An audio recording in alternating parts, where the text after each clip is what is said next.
O que dizer sobre as coisas que nós vemos no céu durante a noite?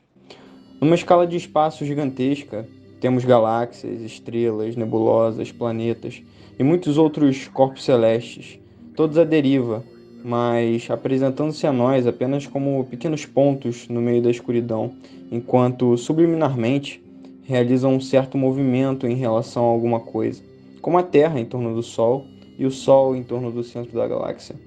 Porém, só por hoje vamos nos manter mais acomodados em observar e discutir como as coisas funcionam na nossa vizinhança sideral. Ou seja, como nós poderíamos dizer que os planetas do nosso sistema solar realizam seus deslocamentos de maneira ininterrupta no isolamento frio do espaço. Para responder a essa pergunta, precisamos primeiro olhar para o passado e analisar a vida de um clérigo curioso e perdido no mundo, em busca de algumas respostas. É através da figura de Johannes Kepler que as explicações para questionamentos como esse começam a aparecer. Os planetas se movem em órbitas elípticas ao redor do Sol, e isso quer dizer que eles seguem trajetórias de uma circunferência achatada numa de suas extremidades, lembrando de maneira vaga um formato levemente oval. E pode parecer um pouco de spoiler do que eu vou falar mais pra frente, mas eu acho que é importante a gente já deixar isso bem claro logo agora. Porque para entender isso, precisamos conhecer bem a geometria dessa figura e, consequentemente, os elementos que a compõem.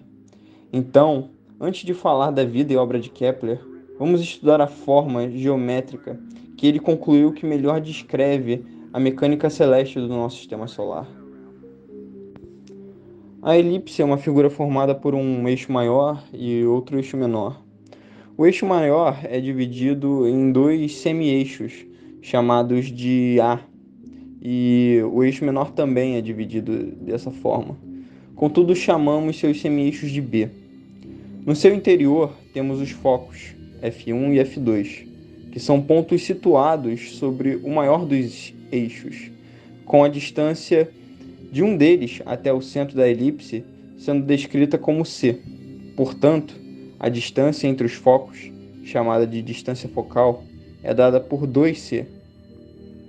Por fim, com todas essas informações, podemos falar da excentricidade da elipse, que é o fator matemático capaz de definir o quão achatado uma elipse será. Esse recurso é definido como sendo a razão de C por A, tendo o resultado variando de 0 a 1. Quanto mais próximo de 1 essa razão chega, mais ela tende a ser achatada, até que o formato final seja totalmente achatado em uma linha reta. Quando a excentricidade for zero, a figura tem o formato pleno de uma circunferência. Portanto, fica claro que a excentricidade funciona metaforicamente como a ação de espremer com a palma das duas mãos uma laranja que tem o seu formato circular e um caráter tridimensional.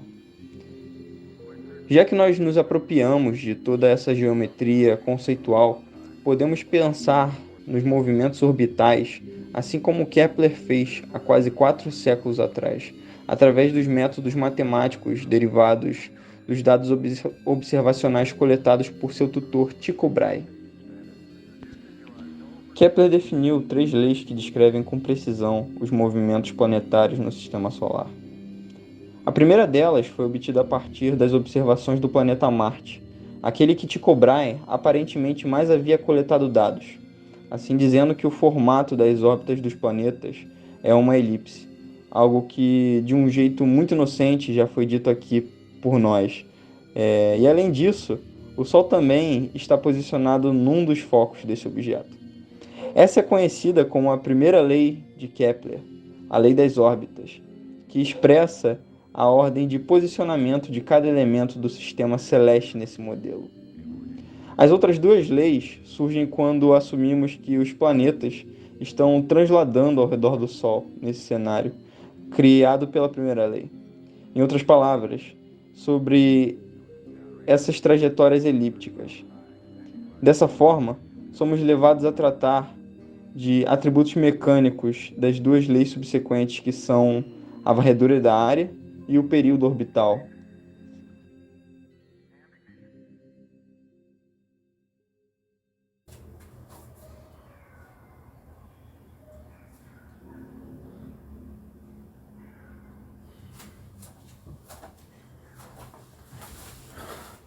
Antes da gente continuar, eu só queria fazer um pequeno comentário.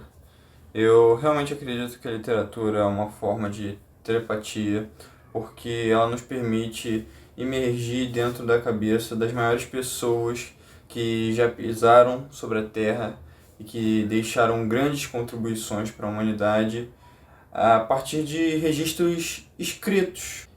E é interessante pensar nisso porque existem duas frases que eu gosto muito.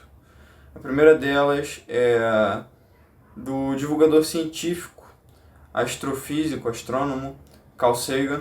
Ele diz que nós somos uma forma do cosmos entender a si mesmo.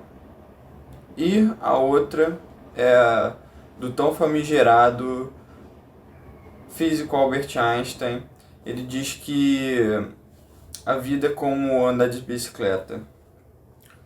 Você precisa se manter em constante movimento para permanecer em equilíbrio.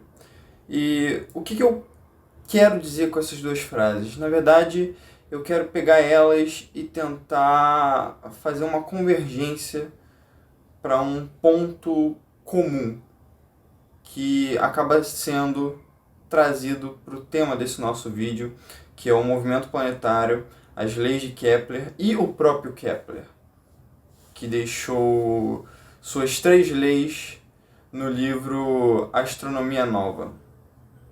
Então agora a gente vai falar da segunda e da terceira lei. Eu gostaria que a gente tivesse em mente essas ideias de que nós somos uma forma do cosmos de conhecer a si mesmo. E Kepler, de uma certa forma, entendeu isso e permaneceu bons anos da sua vida dedicando-se, ao estudo da astronomia. Eu gosto muito de um termo que alcunham a ele. Dizem que ele foi o último astrólogo e o primeiro astrônomo. A partir dele, a coisa começou a se dividir de uma forma mais clara. A gente conseguiu fazer uma distinção maior entre astronomia e astrologia.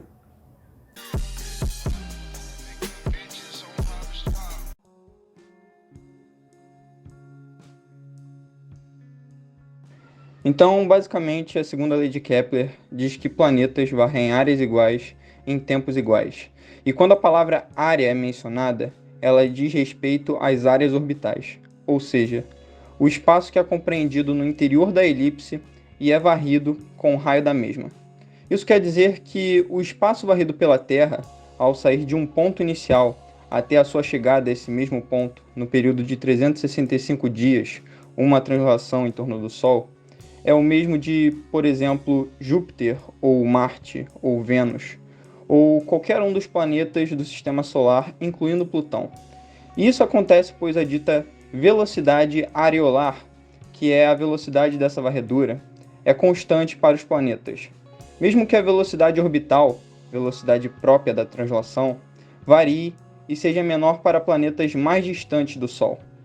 Além disso, se formos mais a fundo, veremos que, na verdade, toda a segunda lei é consequência da conservação do chamado momento angular das órbitas planetárias, uma grandeza relativa à tendência dos corpos se manterem rotacionando em torno de um ponto, no caso de um centro. Nesse caso, é o Sol. Por fim, eu gostaria de destacar apenas o fato da varredura orbital ser a mesma, mas a distribuição desse espaço ser diferente, uma vez que as órbitas têm tamanhos variados.